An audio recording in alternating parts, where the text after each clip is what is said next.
Tua Tagovailoa and Jalen Hurts were on the same Alabama team, about to engage in one of the most analyzed quarterback competitions in college football history. Kelly Bryant was Clemson's quarterback, and Trevor Lawrence was a freshman with a ton of potential and great hair. Oh, how times have changed. After a storybook ending to his Bama career, Hurts transferred to Oklahoma, making the Sooners an instant playoff contender after Kyler Murray's departure. Hurts plays in Oklahoma's spring game tonight. Battle-tested as they come, Jalen isn't fazed by what Lincoln Riley is calling a very real quarterback battle in Norman. In just a few hours, he gets his first chance to prove that his SEC championship heroics were for real. Tua Tagovailoa gets his first crack at redemption in front of 80,000 tomorrow in the Alabama spring game. The taste of defeat is still sour in his mouth, and a quest for another natty is all he sees. Look for a new and improved Tua coming off his Heisman runner-up campaign. It feels like a foregone conclusion in 2019, Clemson versus Bama, part 789. Trevor Lawrence played in his Tigers spring game last weekend and had NFL fans wishing they didn't have to wait 2 more years to see him at the next level. In so many ways, Trevor, Tua, and Jalen are all connected. And don't be surprised if that trio ends up in New York in December. And it wouldn't be surprising because if you look at Vegas, Tua is the Heisman favorite at Westgate Las Vegas Superbook to win with 5-2 odds, followed by Trevor Lawrence at 7-2. Jalen Hurts owns 8-1 odds, tied for 4th in the field. So let's welcome in our good friend Paul Finebaum from Charlotte, North Carolina. Where are people at with Tua, Paul? It feels like he's being forgotten, and maybe that could be good or bad for him. It's probably good. Laura, this is a Shakespearean drama when you think about all these different missing pieces. But a year ago, as you said, Tua was the star of college football. Everyone was paying attention to him, and no one cared about Jalen.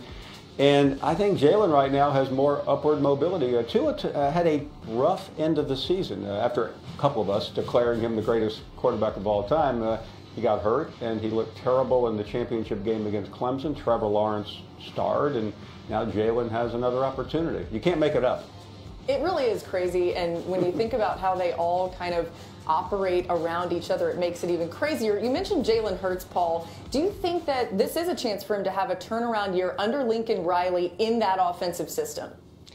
Yeah, and for Lincoln Riley to say there's a quarterback competition in Norman is somewhat comical. Jalen Hurts is going to win this job. And I think what's so interesting is this could be the 3rd straight transfer into his system that wins the Heisman Trophy. I mean, we spent all the offseason trying to figure out who's going to win the Heisman, and we should just look to Norman. And what's interesting, too, is if it's a close call, and he certainly has a chance to put up big numbers, people like me who vote, people like you who shape opinion, we're going to probably lean a little bit toward Jalen Hurts for the ultimate redemption story.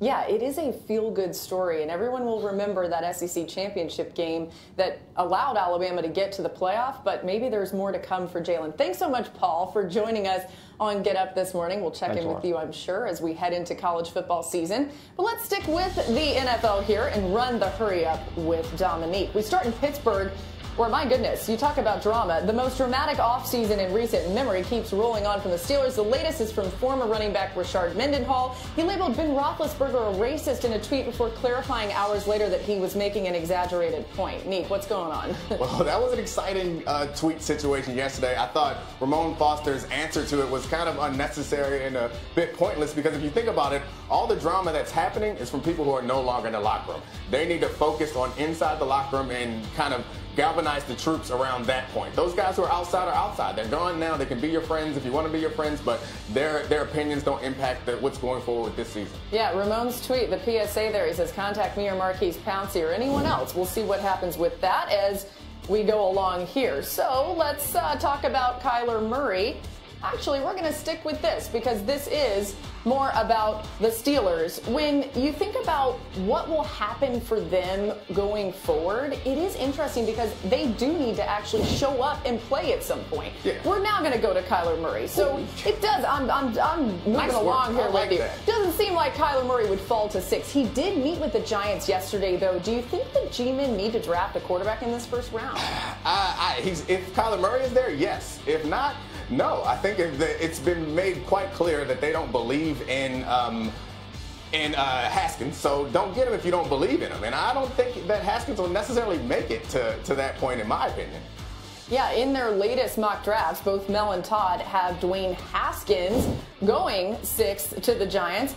Dominique Vandermeer Foxworth, what team do you think is the best fit for Haskins? Well, Laura, Malika Rutledge, I believe that the Bucs should pick up Haskins. Because right now they are attached to Jameis Winston, who's in the 5th year of his contract. The way that you win in this league right now, everyone knows you win with young, cheap quarterbacks or Hall of Fame kind of all-star great quarterbacks. I think that Jameis Winston is neither. He's a guy who makes poor decisions on and off the field, frankly. And I think that if they commit to him long term, they're kind of committing themselves to that purgatory that we all talk about, where you have an overpaid quarterback. Dwayne Haskins is a very good quarterback. His stats match up incredibly well with what Jameis Winston did in his final season. Dwayne Haskins has twice as many touchdown passes. He has more than half as many interceptions, which is really important. And as far as efficiency is in his QBR, he's much better than what Jameis was in his final year. So I think moving on to a younger quarterback would be a wise move instead of committing to a guy who I don't think can get you over the top. He's proven that this interception issue is not going to go away, and I don't think that Bruce Arians showing up is going to be necessarily change him into the type of decision maker that you want at the helm. Yeah, that's an interesting point. You're not hearing a lot of people talking about Haskins potentially going to the Bucs, and when you look at the quarterbacks in this draft, Kyler Murray tied to the Cardinals has everything to do with Cliff Kingsbury and all of that. Haskins, I think, has fallen off a little bit in some people's minds, but maybe he really shouldn't have and would be a great pickup for any of those teams, specifically the Bucs, too. Yeah, I mean, Jameis Winston was the #1 overall pick, and I just mentioned that Haskins' stats in his final season really crushed what Jameis did, and Haskins was playing against what I think are better defenses than those ACC defenses that Jameis was facing, and it's not like Haskins is a dink-and-dunk quarterback. They run a bit of a creative system up there in Ohio State, but he goes down the field. He was one of the league or the college leaders in 20-plus yard passes, and that is also what Bruce Arians likes to do. He likes to go down the field, and they have that big receiver out on the edge and Mike Evans. I like the idea of moving from Jameis to Haskins and trying to build around Haskins in the short term. Even if Haskins is just okay, that makes them a Super Bowl contender because they can fill out the rest of the roster around him. And if he turns out to be a superstar, I don't think Jameis is going to be a superstar. Then you can take those chances with Haskins. Yeah, this sort of makes me think about the domino effect and how it could affect the Giants. There are people who still believe, and a lot of people believe, especially Giants fans, that they should take a quarterback in this draft. If the Bucs end up getting to a quarterback, maybe a Haskins, before the Giants could even get the quarterback that they want, what do you think happens then? In my view, there are only 2 quarterbacks in this draft that have potential starting talent.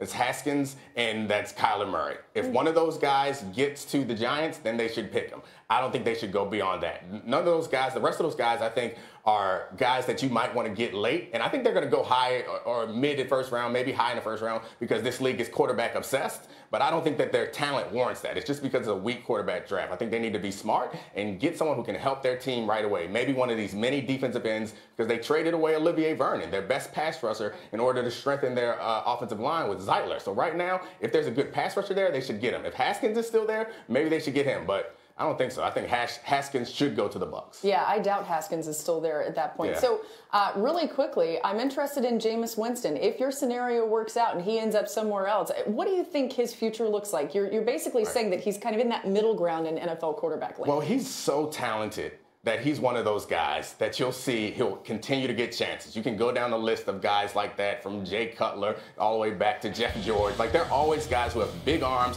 who you get excited about, who have a history of maybe turning the ball over and making some poor on-field decisions. And I think James is that guy. I don't think that James is a flop in this league. He's good enough to be a starter. Someone's going to pick him up. But right now, as it stands, I think he'll probably play this season. If I were running that team, I would allow him to play part of this season and not sign him past this fifth year and let him go elsewhere to try to kind of rebuild his career there. Yeah, it feels like a change of scenery could help him as well. Good stuff, Meek. SportsCenter tonight after the Masters. It's with Steve Levy and Kevin Connors. They'll have all the highlights and reactions from the second round, including a breakdown of Tiger's scorecard. Plus, inside the Mariners' 13-2 start as they start a weekend series with the Astros. And then Lomachenko, Krola updates, all on SportsCenter. It's 11 p.m. Eastern on the ESPN app, as well as ESPN. Now, in his 4 previous wins at Augusta National, Tiger Woods has opened with 2 under 70. Can we expect another strong round today? We're live at the Masters in moments. Stick with us. We'll be right back.